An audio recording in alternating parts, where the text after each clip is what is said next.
Breaking news out of the Middle East. We just got our hands on this new video. Iran, last hour, launching its first missile attacks on Israel since the April ceasefire.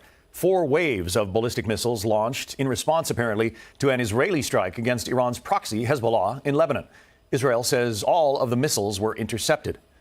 Let's bring in Brent Sadler, retired U.S. Navy captain and former Pentagon official.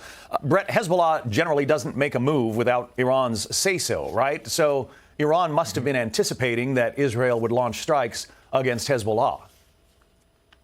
Yeah, I think the trigger for this round of attacks is the attack in the Beirut's out suburbs. Apparently, the Israelis got their man and triggered this response. I mean, this should not be a surprise if they've got a senior member of the IRGC in their crosshairs.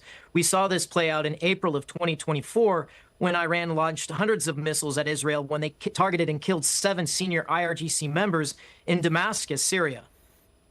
So what should the president's response be? I mean, we're kind of waiting to see what President Trump will do. He told our Trey Yinks that he wants the Iranians, he acknowledges that they've launched their missiles. He wants them to shut it down and get back to the bargaining table. First of all, do you think they will? And secondly, if they don't, what should the president do?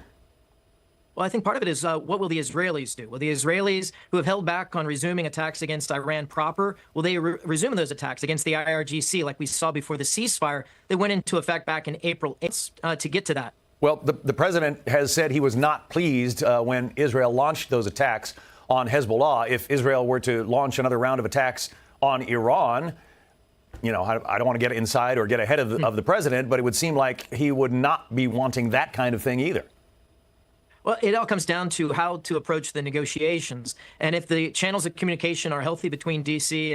and Jerusalem, I think that, don't take anything off the table. That's one thing that we know about President Trump. If he sees a way ahead, an opportunity, he'll seize it to drive the America First agenda forward. So I wouldn't take it off the table. I don't necessarily, from what we know of the attack earlier today by the Israelis in the suburbs of Beirut, it seems to be targeted, a very small strike, targeting certain individuals. So certainly not the wider assault that the Israelis were planning into the suburbs of Beirut that they did pause at the behest of President Trump. So it doesn't appear on the surface that the Israelis crossed a red line from Washington, D.C.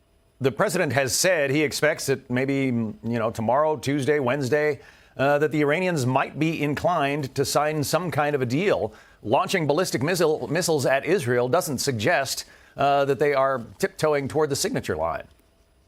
Well, a unified and strong response to the Iranians at this stage, I think, makes it more likely they'll actually make the necessary concessions and sign a deal. But if we do try to equivocate, then it could be just another opportunity for the Iranians to string things along. Again, the Iranians have made an attack. It's not a very substantial, being demonstrably weak. So it also exposes the weakness of the military hand that the Iranians have. It makes it, again, best interest for all parties that they end the fighting. We just played a piece of sound from Hakeem Jeffries, the minority leader in the House of Representatives, a Democrat, who says he believes that Iran is actually stronger now than they were before hostilities began. It sounds like you would disagree with that.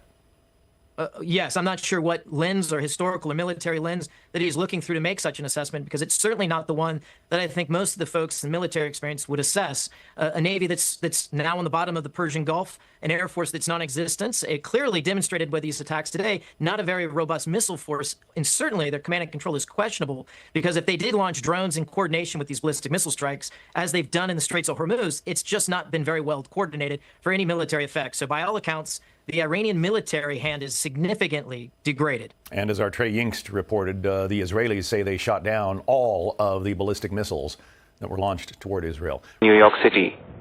It is a subsidiary of the Fox Corporation and has been one of the most watched cable news networks in the United States since its launch in 1996. Here are the key aspects of the network. Content and focus. Fox News provides 24/7 breaking news, political commentary, and business reporting. It is well known for its evening opinion-based programming and has historically been a significant platform for conservative political discourse in the U.S. Media presence. Television. The channel is available in millions of households via cable and satellite providers. Streaming. Through the Fox One platform, viewers can stream live and on-demand content from Fox News, Fox Business, Fox Weather, Fox Sports, and other affiliated channels. Digital. They operate a popular website and mobile app that provide daily news, alerts, podcasts, and video clips. Fox Nation. This is a separate subscription-based streaming service offering original shows, documentaries, and lifestyle content. Criticism and perspective. The network is frequently characterized as having a conservative editorial bias.